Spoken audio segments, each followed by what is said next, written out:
이번 주간에 한국에서는 큰 뉴스들이 많이 있었는데요. 그중에 특별히 우리의 가슴을 아프게 했던 소식 중 하나는 세월호 수색이 종료되는 것에 대한 발표였을 것입니다.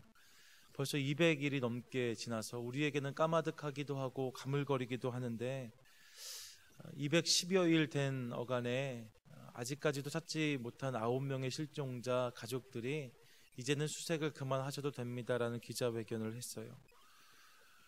그런데 제가 그 장면을 보면서 마음이 아팠던 것은 우리에게는 옛날 이야기인데 그분들에게는 여전히 그 일이 어제 일 같더라고요. 눈물을 흘리면서 아파하는 모습을 보면서 또 돌아오지 못할 아이들임에도 불구하고 바다를 향해서 힘껏 이름을 부르고 그 발걸음 뛰지 못하는 모습을 보면서 이것이 부모의 마음이고 부모의 모습이구나 하는 생각을 한번 해보게 되었습니다. 그러면서 떠오른 예화가 하나 있어요. 우리가 잘 아는 예화인데 남학신 장사를 하는 아들과 집신 장사를 하는 아들에 대한 이야기이지요. 다들 한 번쯤 들어보셨을 겁니다. 한 마을에 어머니가 계셨는데 아들이 둘이 있었다는 거예요. 근데 큰아들은 남학신 장사를, 둘째 아들은 집신 장사를 하였다는 거지요. 그렇게 아들 둘이 장사를 열심히 하는데 어머니의 얼굴이 늘 밝지가 않은 거예요. 이웃 사람이 왜 이렇게 근심이 있냐고, 맨날 표정이 그렇게 어둡냐고 물어봤다는 거죠. 그랬더니 이 어머니 하는 이야기가 볕이 나면 남학신을 파는 아들이 장사가 안 될 것이고 비가 오면 집신 파는 아들 장사가 안 될 테니까 늘 마음이 편치 않다고 이야기했다는 거예요. 그 이야기를 듣고 그 옆에 있던 사람이 그 생각 바꿔보라고, 볕이 나면 집신 장사를 하는 아들을, 비가 오면 남학신 장사하는 아들을 생각하면 마음이 좋아질 거다 했다는 거지요. 물론 일리가 있는 말입니다. 그런데 여러분, 이 이야기의 끝이, 그래서 이 이야기를 들은 그 어머니가 행복해졌다는 것으로, 그 이야기를 듣고 나서는 볕 드는 날, 비 오는 날 상관없이 싱글벙글 하더라, 이것으로 그 이야기가 과연 끝날까요? 전 그러지 않을 것 같습니다. 제 생각에는 그 어머니가 이 이야기를 들었지만 그럼에도 불구하고 어머니의 표정은 여전히 어두웠을 거예요. 여전히 볕이 나면 남학신 장사 아들이 걱정이 되고 비가 오면 집신 장사를 하는 아들이 걱정되었을 것입니다. 왜냐하면 이것이 바로 어머니의 마음이기 때문에 그래요.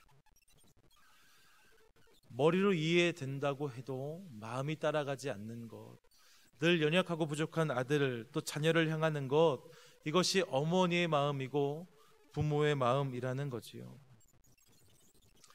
바로 이런 부모의 마음을 보여주는 말씀이 탕자의 비유란 제목으로 우리에게 잘 알려져 있는 오늘의 본문입니다.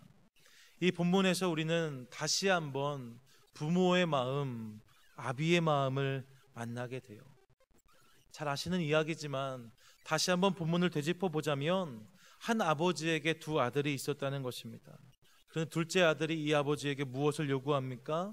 누가복음 15장 12절을 보면 그 아들이 아버지에게 와서 당신의 재산 중 내게 돌아올 분깃을 달라고 요청합니다.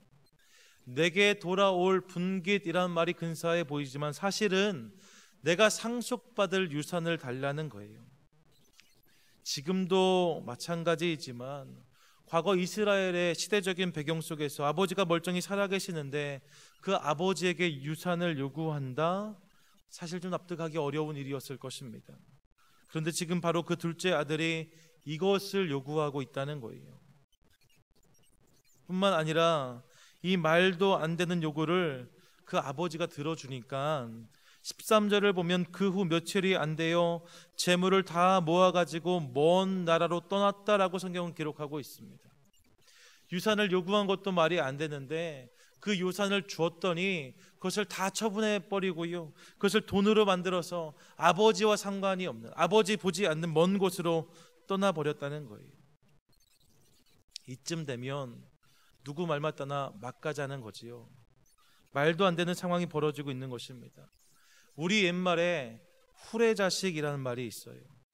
사전을 찾아보면 배운 데 없이 제풀로 막 헛되게 자라서 교양이나 버릇이 없는 사람을 낮잡아 이르는 말이 바로 그 단어입니다. 이 단어가 딱 어울리는 사람, 오늘 본문에 등장하는 두 번째 아들일 수 있다는 거예요. 유산을 요구하고 그 유산을 줬더니 다 정리해서 아버지 곁을 멀리 떠나버린 아들. 어떻게 이런 사람이 아들이라고 할 수 있을까요? 더불어 만약 우리에게 이런 아들이 있다면 여러분 어떻게 하시겠어요? 아마도 너무 화가 나겠지요. 이제는 없는 아들이다라고 생각할 수도 있습니다. 다시는 안 볼 거다라는 마음을 먹고 다짐하고 또 다짐할 수도 있을 거예요. 배은망덕한 놈이라고 저주를 퍼붓겠지요. 그리고 그렇게 둘째 아들을 심하게 욕한 뒤에 이제 그 아들 잊고 이후에는 잘 살 수 있겠지요. 아니요. 그게 그렇게 되지 않더라는 것이 오늘 성경의 말씀이에요. 성경을 보면 말도 안 되는 일을 아버지에게 했음에도 불구하고 이 아버지는 둘째 아들을 향한 사랑이 멈추지 않더라는 거지요. 아들이 서운하게 한 것, 아들 때문에 속상한 것, 이런 것 하나도 생각나지 않았답니다. 오로지 아들이 떠난 다음부터는 그 아들 걱정만 했다는 거예요. 어떤 부분에서 이것을 확인할 수 있습니까? 본문 20절에서 확인하게 돼요. 20절 말씀을 같이 한번 읽도록 하겠습니다. 함께 읽습니다. 시작. 이에 일어나서 아버지께로 돌아가니라. 아직도 거리가 먼데 아버지가 그를 보고 측은히 여겨 달려가 목을 안고 입을 맞추니. 아직도 거리가 먼데 아버지가 그에게 달려오더라는 거지요. 사실 여러분, 이 둘째 아들은 그렇게 가지고 떠난 재산을 다 탕진해 버렸어요. 생각이 그러니까 여러분, 그 돈 유지할 수 있었겠습니까? 얼마 안 돼서 허랑방탕하여 다 없앴다라고 성경은 기록하고 있습니다. 그렇게 많은 것을 가지고 떠났지만 모든 것을 다 잃어버리고 이제는 내려가서 더 이상 내려갈 곳이 없게 되었어요. 성경은 돼지 사료로 쓰이는 쥐엄 열매라도 먹고 싶어 했다라고 말씀하고 있잖아요. 정말 밑바닥까지 내려간 거예요. 그때 생각난 것이 있었는데 그것이 아버지의 집이었다는 거지요. 그래서 용기를 내어서 아버지 집을 향했다는 내용이 누가복음 15장 13절부터 20절까지의 본문의 내용이에요. 생각해 보세요. 지금 이 아들에게 있어서 의지할 곳은 아버지 집뿐입니다. 염치도 없지요. 면목도 없을 수 있습니다. 하지만 그래도 아버지 집밖에 없어요. 그래서 그 집만 바라보면서 가고 있는 거예요.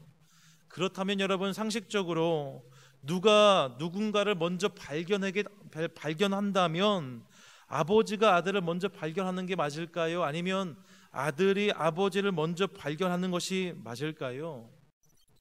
지금 아들은 집만 보고 오고 있잖아요. 그러니까 아들이 아버지를 발견하는 것이 먼저가 되는 것, 이것이 당연한 일일 것 같습니다. 그런데 본문은 뭐라고 말씀하고 있어요? 아직도 거리가 먼데, 아직도 이 둘 사이의 거리가 멀리 떨어져 있었다는 거예요.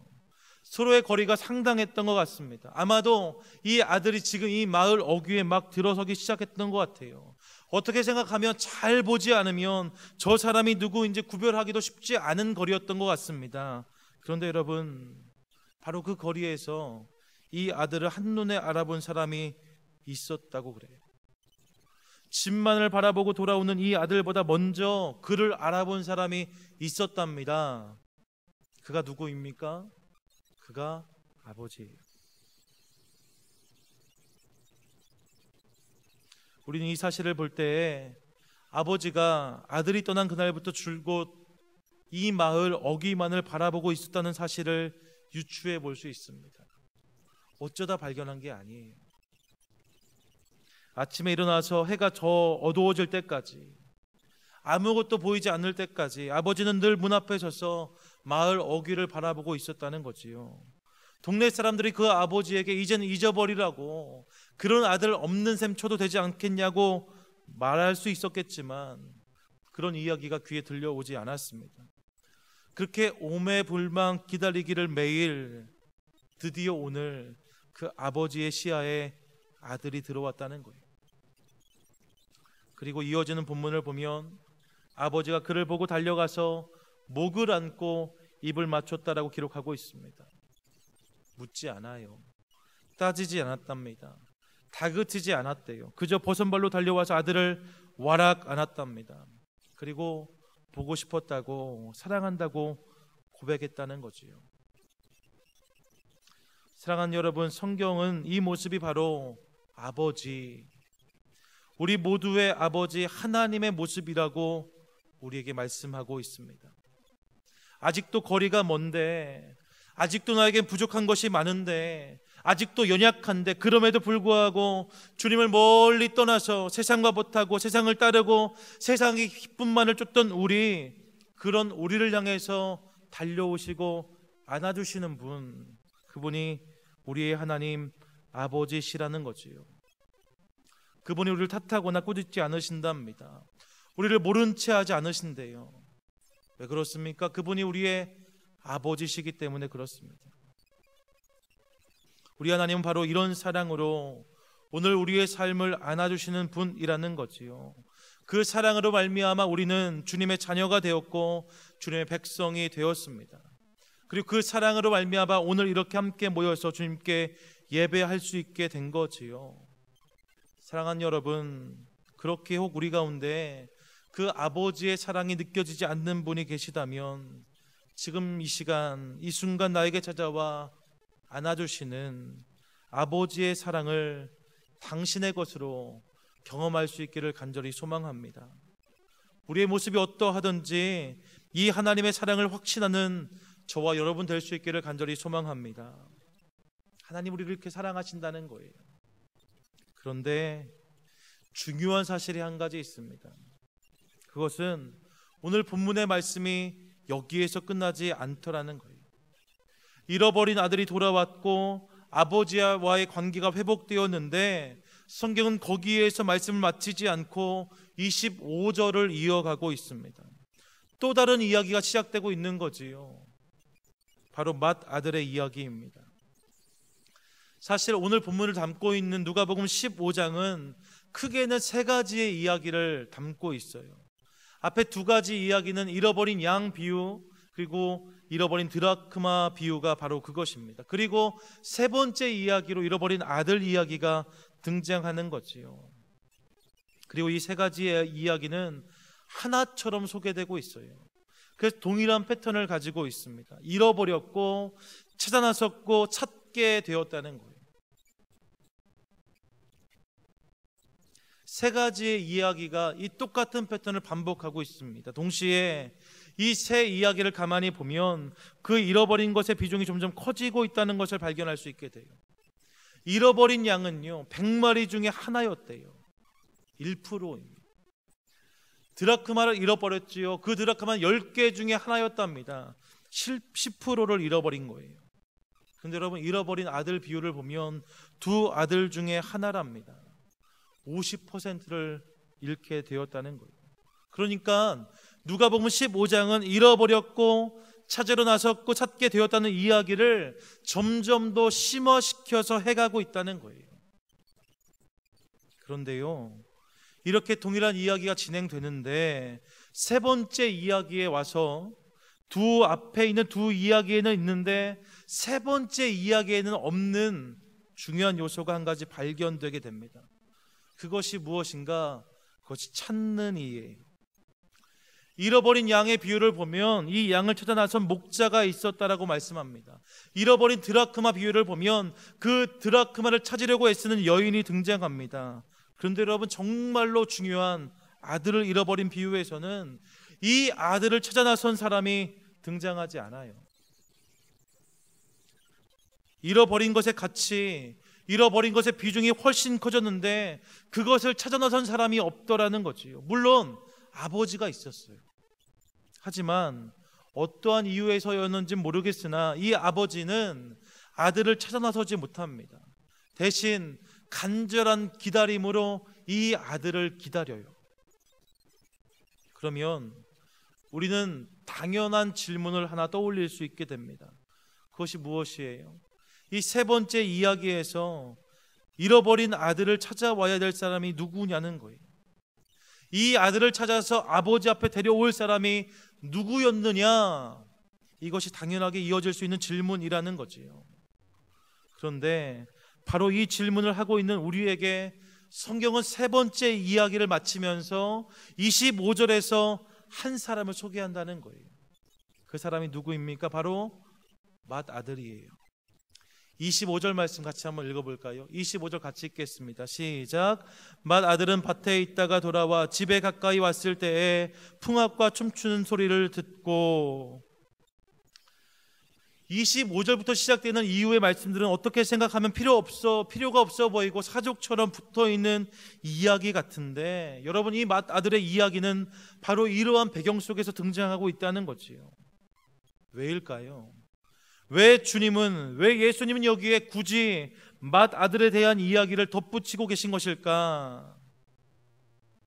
이 질문에 우리가 떠올릴 수 있는 답은 하나입니다.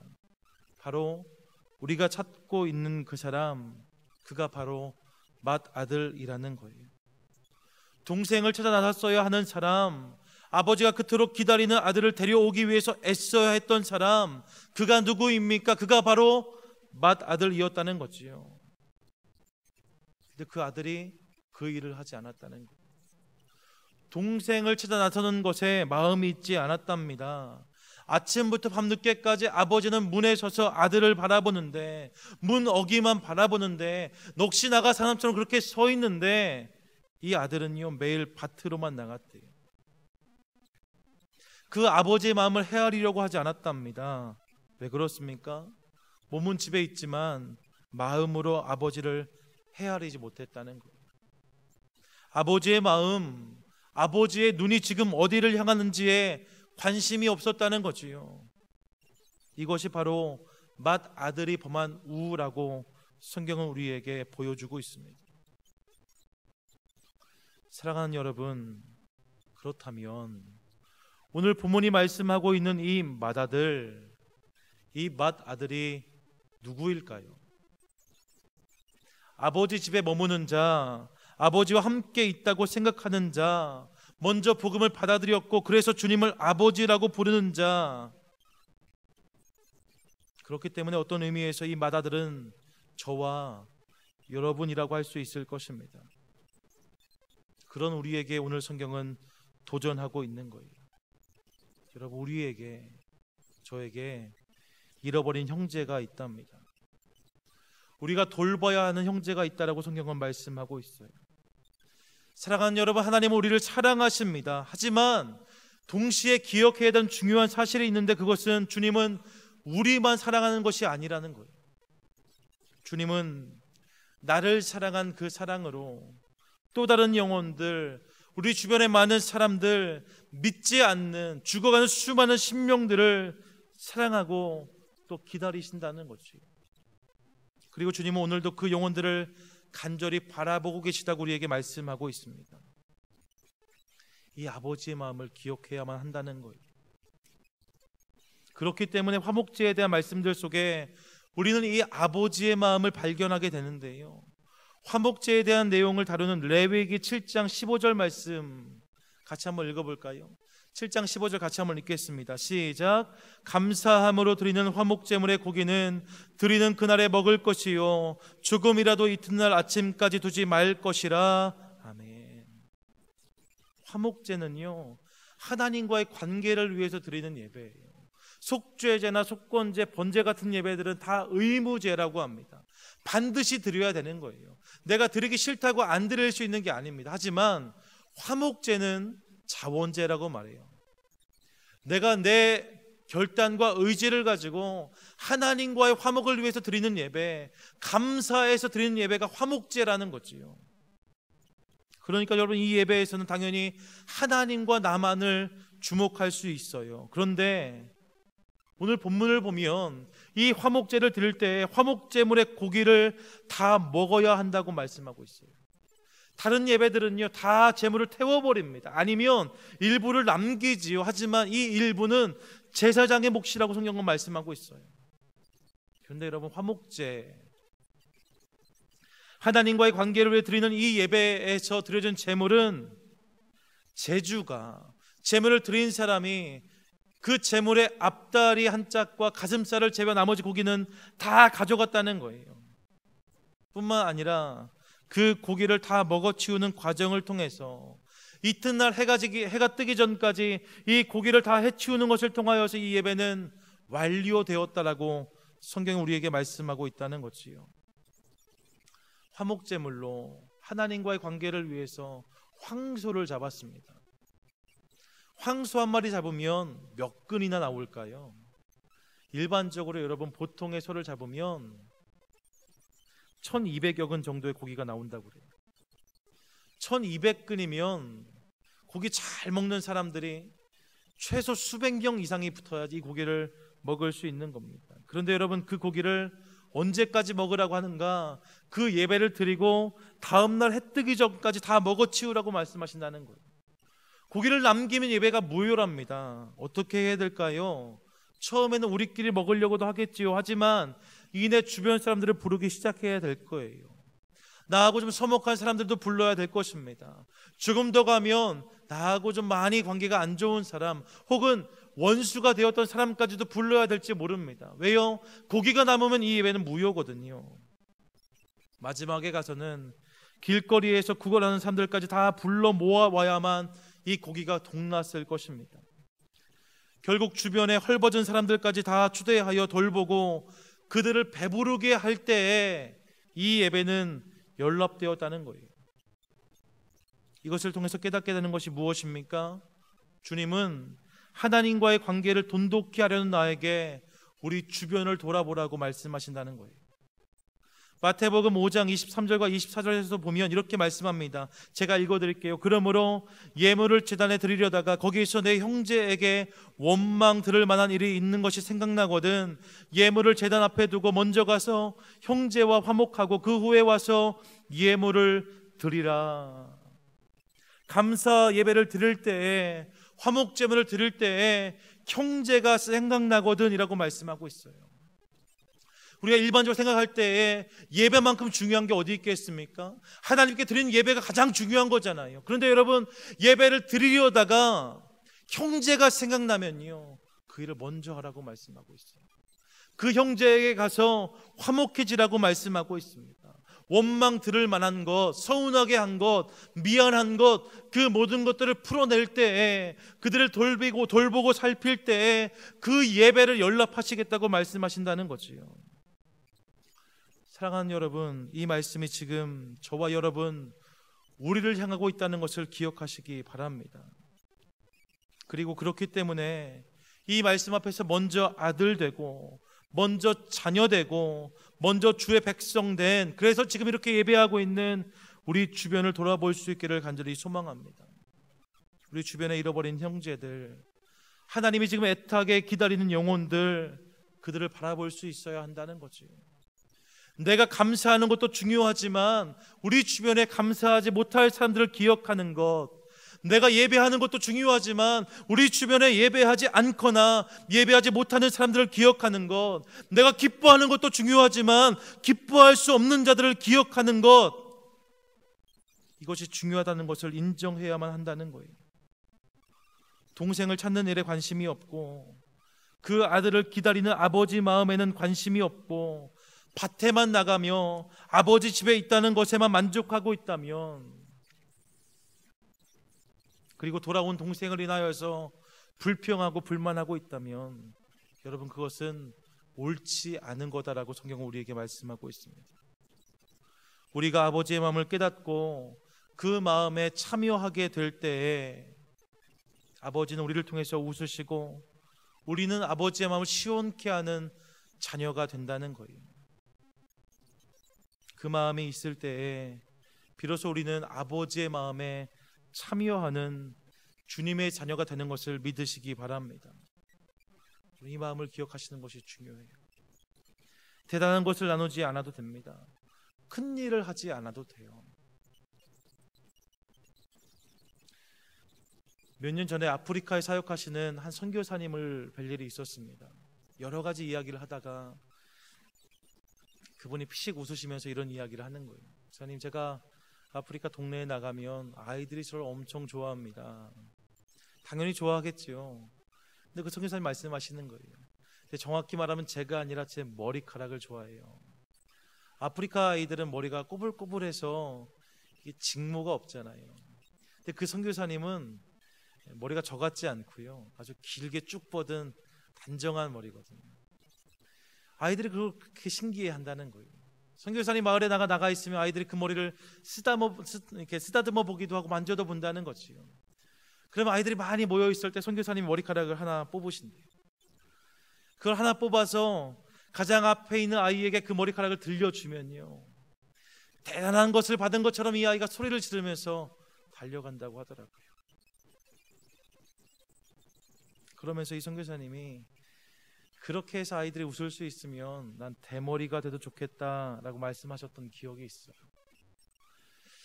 여러분, 우리 주변에 힘들고 어려운 사람들을 웃게 하는데 많은 것이 필요한 게 아니에요. 지난 금요일 또 어제 저도 선교팀과 함께 생퀸틴 지역에 다녀왔습니다. 여기서 한 9시간 정도 걸리는 것 같아요. 갔더니 여러분 많이 열악하더라고요. 멕시코전 처음 가봤는데 갔다 오신 분들이 어딜 가도 그렇단 말씀을 하세요. 참 많이 안타까웠습니다. 갔던 지역 특별히 좀 그래서요, 마을 한가운데 서서 제가 풍선을 부니까 동네 아이들이 다 쏟아져 나오더라고요. 풍선 하나 불었는데 아이들이 다 몰려 들어왔어요. 그 풍선 하나를 주면 그것이 그 아이들의 하루 장난감이 돼요. 조그만 막대상탄 하나를 주면요, 그게 그 한 달 동안 먹었던 많은 간식들 중에 최고의 간식이 되는 것을 보고 돌아왔습니다. 큰일을 하지 않으셔도 돼요. 풍선만 불어도, 사탕을 하나만 줘도, 머리카락 하나만 뽑아도 아버지의 마음에 동참할 수 있다는 거지요. 여러분, 다음 주일은 추수감사주일입니다. 추수감사주일은 구약의 많은 예배들 중에 하나, 비슷한 예배를 뽑는다면 화목제하고 연결되어집니다. 하나님과의 관계를 위해서 감사함으로 드리는 예배가 추수감사주일 예배예요. 그렇기 때문에 저는 저와 여러분, 우리의 관심과 마음이 더더욱 여기에 있을 수 있기를 간절히 소망합니다. 한 번의 예배, 여러분 그것만을 기다리지 마시고 이번 일주일 동안은 마치 추수감사 축제를 하는 것처럼 일주일 살 수 있기를 간절히 소망합니다. 부탁 하나 드려볼까요? 이번 주에 다니시다가 홈리스를 만나시면 이번 주만큼은 그냥 지나치지 말아주세요.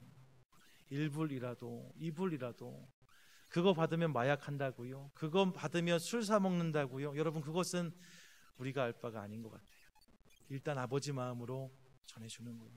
그렇게 기도하는 거지요. 뿐만 아니라 일주일 동안의 삶 가운데 여러분 한 해를 돌이켜보면서 감사했던 분들에게 감사하실 뿐만 아니라 미안한 사람들, 서운한 사람들, 서먹해진 사람들이 있다면 여러분 기억하시고 전화하셨으면 좋겠습니다. 그것이 하나님께서 받으신 예배를 드릴 수 있는 비결이래요. 제가 말씀드리는 게 아니고요, 오늘 성경이 그렇게 말씀하고 있어요. 그 예배를 드리려다가 그런 형제가 생각난다면 먼저 그 문제를 해결하라는 거지요. 여러분, 이번 한 주간에 이런 일들이 우리 가운데, 우리 유니온 안에 넘쳐날 수 있기를 간절히 소망합니다. 그것을 인하여서 여러분 감사의 고백들이 터져나오고 기쁨이 회복되어지고 우리 가운데 감격과 놀라운 은혜가 넘쳐나기를 원해요. 우리가 그렇게 살아갈 때 여러분 우리 삶에 아버지의 눈물과 아버지의 마음이 담기게 되고 그런 우리를 통하여서 하나님이 기뻐하신다는 것을 믿으시기 바랍니다. 바라기는 아버지 마음이 있는 곳, 그곳에 우리 마음을 드림을 인하여서 이 세상을 살아가면서 아버지에게 무심했던 맏아들의 모습이 아니라 그 아버지를 기쁘게 하는, 잃어버린 동생을 찾아와서 아버지와 함께 잔치하는 아버지 기뻐하시는 맏아들의 모습이 우리 삶 가운데 있게 되기를 주님의 이름으로 축원드립니다. 아멘. 말씀을 마치면서 같이 하나 하고 싶은 찬양이 있습니다. 제가 찬양을 잘 못해서 찬양을 잘 하지 않는데요, 오늘 말씀을 준비하면서 꼭 함께 하고 싶은 찬양이 있었어요. 그 찬양이 바로 아버지의 마음이란 찬양입니다. 가사가 이렇게 되어 있어요. 아버지, 당신의 마음이 있는 곳에 나의 마음이 있기를 원해요. 아버지, 당신의 눈물이 고인 곳에 나의 눈물이 고이기 원해요. 아버지, 당신이 바라보는 영혼에게 나의 두 눈이 향하길 원해요. 아버지, 당신이 울고 있는 어두운 땅에 나의 두 발이 향하길 원합니다. 나의 마음이 아버지의 마음을 알아 내 모든 뜻 아버지의 뜻이 될 수 있기를, 나의 온 몸이 아버지의 마음 알아 내 모든 삶 당신의 삶 되기를. 여러분, 이 고백이 오늘 우리가 드리는 하나님을 향한 우리의 기도 될 수 있기를 간절히 소망합니다. 함께 찬양하겠습니다. 아버지, 아버지, 당신의 마음이 있는 곳에 나의 마음이 있기를 원해요. 아버지, 당신의 눈물이 고인 곳에 나의 눈물이 고이길 원해요. 아버지, 당신이 바라보는 영혼에게 나의 두 눈이 향하길 원해요. 아버지, 당신이 울고 있는 어두운 땅에 나의 두 발이 향하길 원해요. 나의 마음이 아버지의 마음을 알아 내 모든 뜻 아버지의 뜻이 될 수 있기를, 나의 온 몸이 아버지의 마음을 알아 내 모든 삶 당신의 삶 되기를. 나의 마음이 아버지의 마음 알아, 나의 마음이 아버지의 마음 알아 내 모든 뜻 아버지의 뜻이 될 수 있기를, 나의 온 몸이 아버지의 마음 알아 내 모든 삶 당신의 삶 되기를. 내 모든 삶 당신의 삶 되기를. 내 모든 삶 당신의 삶 되기를. 하나님, 이 고백이 우리의 삶의 고백 되기를 원합니다.